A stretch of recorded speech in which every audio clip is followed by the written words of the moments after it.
Welcome to my class students. We are doing chapter 19 और यहाँ हम critical analysis and question answer करेंगे। Let's start. Helen encountered for the first time real and serious obstacles to her education. इस बार वो real and serious obstacles जो है उनके एजुकेशन में उन्होंने फेस किया। Maths had always been a nuisance, हमेशा से मैथ्स उनके लिए एक परेशानी थी। But now Helen studied it not at her own pace but amongst others her age. लेकिन इस समय पहले जब मैथ्स करती थी तो उनके अपने हिसाब से वो करती थी, अपनी स्पीड के हिसाब से। लेकिन अभी कंपटीशन किन के साथ है? हियरिंग एंड सीइंग बच्चों के साथ, जो कि नॉर्मल बच्चे हैं, तो उनको अपनी स्पीड बढ़ानी पड़ रही थी। And to keep up with her fellow classmate despite her dislike of the subject, और उनको अपने जो फेलो क्लासमेट्स है उनके साथ एक होना था स्टडी में। जो भी टीचर्स क्लास में समझाती थी उनको वो समझना था। और पहली बात थी कि वो डिसलाइक करती थी इस सब्जेक्ट को।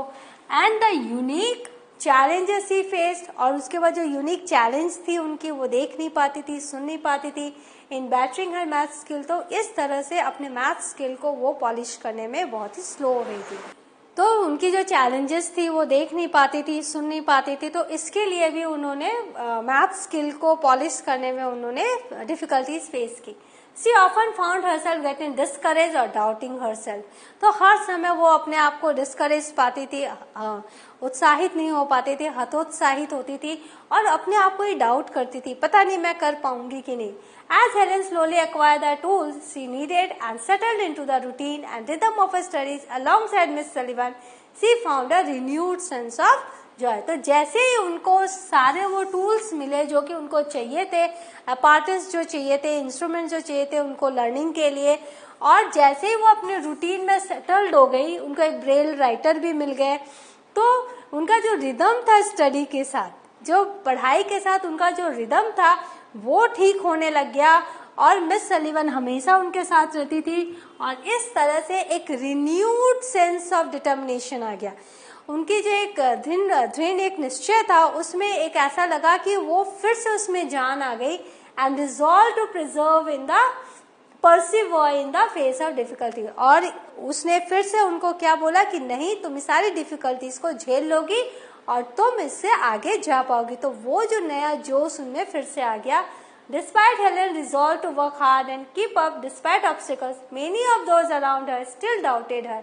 लेकिन हालांकि हेलेन में फिर से हार्ड वर्क करने की वो क्षमता आ गई थी और सारे ऑब्स्टिकल्स वो पार कर रही थी, फिर भी उनके आसपास जो लोग थे उनको ये डाउट था कि वो सफल हो पाएंगी।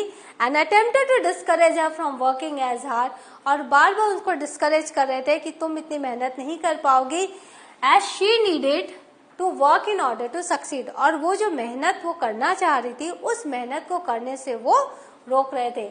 हेलेन्स mother in protest remove both Helen and Mildred from the school environment. तो जब मिस सलीवन और मिस्टर गिलमैन के बीच में ओपिनियन में जब डिफरेंसेस आ गए तो उनकी मदर ने, हेलेन की मदर ने अपने दोनों बच्चियों को स्कूल से निकाल दिया।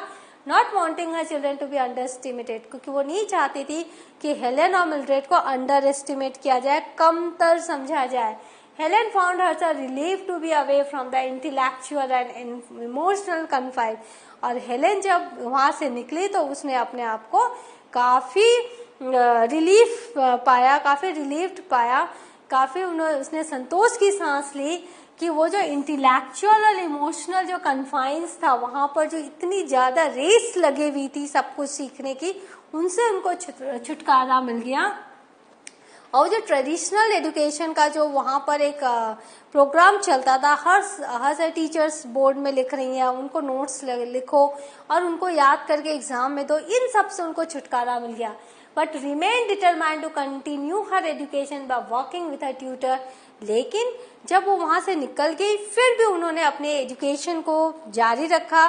जो प्रिपरेशन वो करना चाह रही थी रेडक्लिफ यूनिवर्सिटी के लिए, और उनके जो प्राइवेट ट्यूटर थे वो उनकी मदद कर रहे थे। Helen writes all the obstacles which she found herself facing as she took her final exam.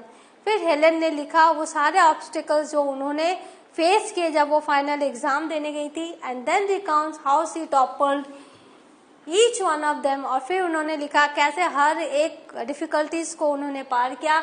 And ultimately accomplish one of a most important goal. और अंत में उन्होंने जो उनके जीवन का मोस्ट इम्पॉर्टेंट गोल था, लक्ष्य था, उसको उन्होंने पाया। We find in this chapter Helen's extreme perseverance। Helen में जो लगातार चलते रहने का जो सामर्थ्य था वो हम इस चैप्टर में देखते हैं। And know how her non-traditional education, despite her desire to get away from it, ultimately aided her in achieving her dreams। और उसका जो नॉन ट्रेडिशनल जो एजुकेशन का जो उनका एक फॉर्म था, वो ट्रेडिशनल वे में नहीं पढ़ पाती थी, वो उनकी एक स्पेशल नीड्स होती थी। तो वो जो था, वो जो डिजायर जो थी, इससे आगे बढ़कर हमें और आगे जाना है और अपने लक्ष्य को पाना है। तो ये जो नॉन ट्रेडिशनल एजुकेशन था, उसने उसको अल्टीमेटली उनको उनके ड्रीम को अचीव करने में उसकी मदद की। Desire to get away from it ultimately aided her in achieving her dreams. तो उनका जो लक्ष्य था, उनका जो सपना था, उसको पाने में उसने मदद की। अब क्वेश्चन आंसर देख लेते हैं। What were the difficulties that Helen faced in the second year at the school. Second year में उनको क्या डिफिकल्टीज फेस हुई। Firstly the books Helen needed were not embossed in time. जो बुक्स थी वो एम्बॉस्ड नहीं थी, उभरी हुई नहीं थी उनमें, बिफोर हर क्लासेस स्टार्टेड, उनके क्लास स्टार्ट होने के पहले ही। Secondly the number of student in the class was very large, और बहुत ज्यादा बच्चे थे एक क्लास में। And the instructors were unable to give her individual attention. जो इंस्ट्रक्टर थी वो उनको इंडिविजुअल अटेंशन नहीं दे पा रही थी।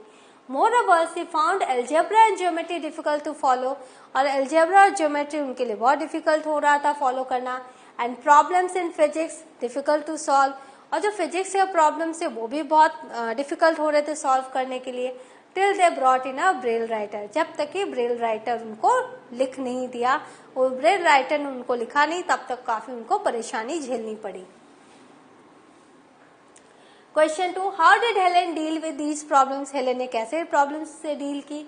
हेलेन्स problems become easier when her embossed books arrived. जब उनके बुक्स आ गए लंदन से एंड पेंसिल्वेनिया से, तो उनकी जो लैंग्वेज, उनकी जो डिफिकल्टी थी दूर हो गई। In addition she started putting in greater effort to overcome problem, और फिर उन्होंने बहुत ज्यादा अपना एफर्ट लगाया सारे प्रॉब्लम्स को दूर करने के लिए। तो उससे भी क्या हुआ, वो सक्सेसफुल हो गई।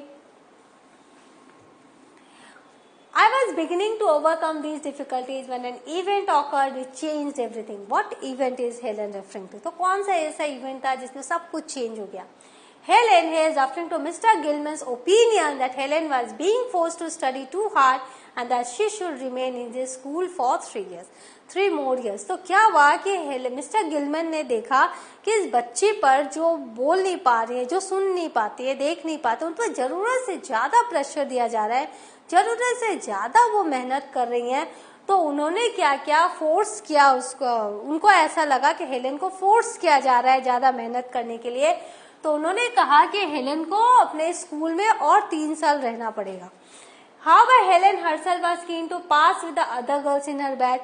लेकिन हेलेन चाहती थी कि बाकी बच्चों की तरह वो भी उसी साल पास होकर निकल जाए। The problem escalated, और ये प्रॉब्लम बढ़ गई into a major disagreement, और ये प्रॉब्लम बढ़कर एक बहुत बड़ा विरोध बन गया, डिसएग्रीमेंट बन गया between mister Gilmore and miss Sullivan. और मिस्टर गिलमोर और मिस सलीवन के बीच का ये कंटिन्यूएशन हो गया, डिसएग्रीमेंट बहुत बढ़ गया। फाइनली हेलेन और sister Mildred left the school, और इस तरह से हेलेन और मिस्टर गिलमैन,